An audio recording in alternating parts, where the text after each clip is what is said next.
कर हजरत इब्राहिम अलैहिस्सलाम के दिल में भी तमन्ना जागी, चलो मैं भी देखूं क्या मामला है। अभी उन्होंने इरादा ही किया था, तभी अल्लाह रब्बुल आलमीन की तरफ से एक आवाज आई, ए इब्राहिम तुम उस जलसे में जाओ, क्योंकि मेरा फैसला ये है, उस राजकुमारी का निकाह मैं तुम्हारे साथ करवा दूंगा। अल्लाह का हुक्म मिला तो हजरत इब्राहिम अलैहिस्सलाम राजमहल की तरफ चल पड़े। थोड़ी ही देर में वो एक बड़े जनसमूह में पहुंच गए।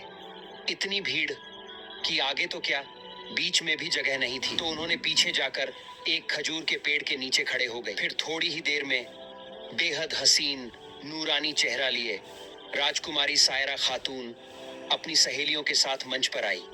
उसके हाथ में था हीरे मोती से जड़ा एक ताज। वो एक एक करके हर आदमी को देखने लगी, मगर किसी पर उसकी नजर नहीं ठहरी। आखिर में वो पीछे की तरफ आई और अचानक उसकी नजर रुक गई।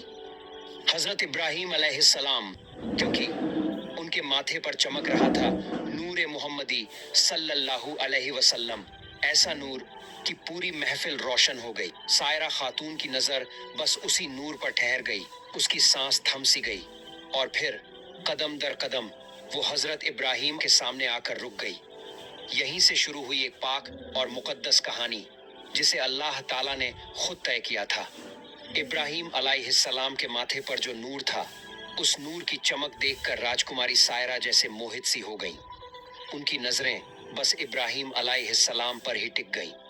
कुछ पल यूं ही उन्हें देखती रह गईं और फिर अचानक उन्होंने अपने हाथों से मोती मुक्ता जड़ी शाही ताज उठाई और धीरे धीरे मुस्कुराते हुए वो ताज इब्राहिम अलैहिस्सलाम के सर पर सजा दिया। जैसे ही ताज उनके सर पर रखा गया, पूरा दरबार तालियों की गूंज से भर उठा। हर तरफ से आवाजें आने लगीं, मुबारक हो, मुबारक हो।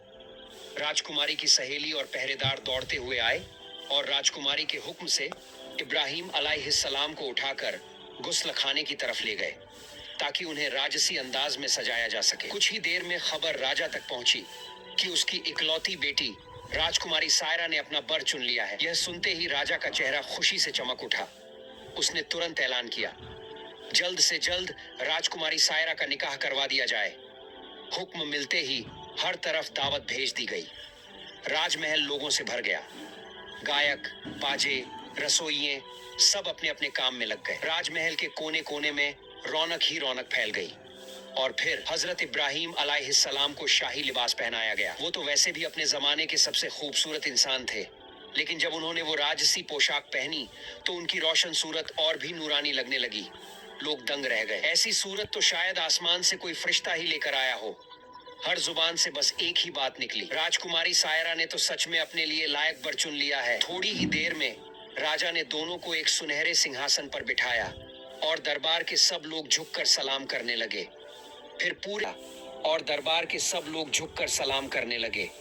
फिर पूरे मुल्क में खुशियां फैल गईं। ढोल, नगाड़े, नाच गाना, पूरा महल जैसे खुशी से कांप उठा। जब सब थम गया तो राजा के हुक्म से एक मुस्लिम आलिम को बुलाया गया और उनके हाथों हजरत इब्राहिम अलैहिस्सलाम और बीबी सायरा का निकाह अदा हुआ।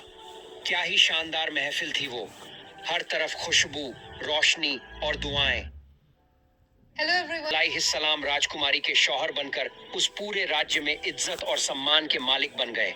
हर वक्त उनके चारों तरफ नौकर चाकर, गुलाम और दासियां हाजिर रहते, उनके हुक्म का इंतजार करते रहते। कुछ साल इसी आराम करें। जब हजरत इब्राहिम अलैहिस्सलाम ने जिब्राइल अलैहिस्सलाम की तरफ से वही की आवाज सुनी तो उनका दिल बेचैन हो उठा। नबूवत की जिम्मेदारी निभाने का जोश उनके अंदर उमड़ पड़ा। उन्होंने फौरन अपने ससुर राजा साहब के पास जाकर कहा, ऐ बादशाह, मैं कोई आम इंसान नहीं हूँ।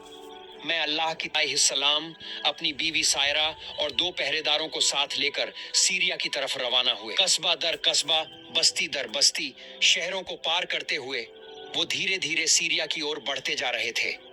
एक दिन और एक रात की सफर के बाद वो मिस्र की सरहद पर पहुंच गए। वहीं कुछ लोगों से उनकी मुलाकात हुई। उन लोगों ने उन्हें देखकर कहा, आप लोग कहां जा रहे हैं? क्या आप जानते नहीं कि मिस्र का बादशाह बड़ा जालिम और माल दौलत लेकर गुजरे, उससे जबरन छीन लिया जाए, और अगर कोई खूबसूरत औरत दिख जाए तो उसे पकड़कर राजमहल ले जाया जाता है, जहां बादशाह उसका अपमान करता है। इसलिए आप लोग मिस्र में मत जाइए। अपना रास्ता बदल लीजिए। यह सुनकर हजरत इब्राहिम अलैहिस्सलाम बहुत चिंता में पड़ गए। उन्होंने सिर झुका लिया और अल्लाह के सामने फरियाद करने लगे, ऐ मेरे रब, अब मैं क्या करूं? तभी अल्लाह फरमाया, ऐ इब्राहिम, मेरे हुक्म से मिस्र का रास्ता अख्तियार करो। सीरिया जाने का यही रास्ता है। हजरत इब्राहिम अलैहिस्सलाम ने अल्लाह का हुक्म सुना और भरोसे के साथ मिस्र की तरफ चल पड़े। रास्ते में कुछ दूरी तय करने के बाद उन्होंने एक तदबीर सोची, क्योंकि अब उन्हें मालूम था कि मिस्र का बादशाह बदनीयत इंसान है और उसके लोग लुटेरे हैं। उन्होंने अपनी बीवी बीबी सायरा को एक लकड़ी के संदूक में बिठाया और उसे अपने सर पर रखकर चलने लगे। लेकिन कुछ दूर जाने पर अचानक कुछ पहरेदारों ने उन्हें रोक लिया। उन्होंने कहा, रुको, तुम्हारे पास जो कुछ है सब हमारे हवाले कर दो, और ये बक्सा, इसमें क्या है? हमें इसे देखना होगा। हजरत इब्राहिम अलैहिस्सलाम ने विनम्रता से कहा, मेरे पास जितनी भी दौलत है सब ले लो, मगर इस बक्से को मत खोलो। लेकिन पहरेदारों ने उनकी बात का जरा भी परवाह नहीं की। उन्होंने बक्सा छीन लिया और जोर से उसका ढक्कन खोल दिया। जब पहरेदारों ने वो बक्सा खोला तो सबकी आंखें फटी की फटी रह गईं, क्योंकि अंदर बैठी थी एक खूबसूरत हसीन औरत। वो थी बीबी सायरा। वो उस जमाने की सबसे खूबसूरत और पाक दामन औरत थी। पहरेदारों ने जैसे ही उनकी सूरत देखी, हर कोई रुक गया, हैरान हो गया, और फिर शुरू हो गया एक अजीब मुकाबला। हर कोई चाहता था, मैं ही इस हसीना को बादशाह के सामने पेश करूं ताकि इनाम मुझे मिले, क्योंकि उस वक्त मिस्र के बादशाह का हुक्म था, जो उसे खुश कर देगा उसे सोना चांदी और दौलत इनाम दिया जाएगा। इसलिए पहरेदारों के बीच खींचतान शुरू हो गई। हर कोई सायरा को पकड़कर अपनी तरफ खींच रहा था और सभी मिलकर बेबी सायरा को लेकर धीरे धीरे राजमहल की तरफ चल पड़े। हजरत इब्राहिम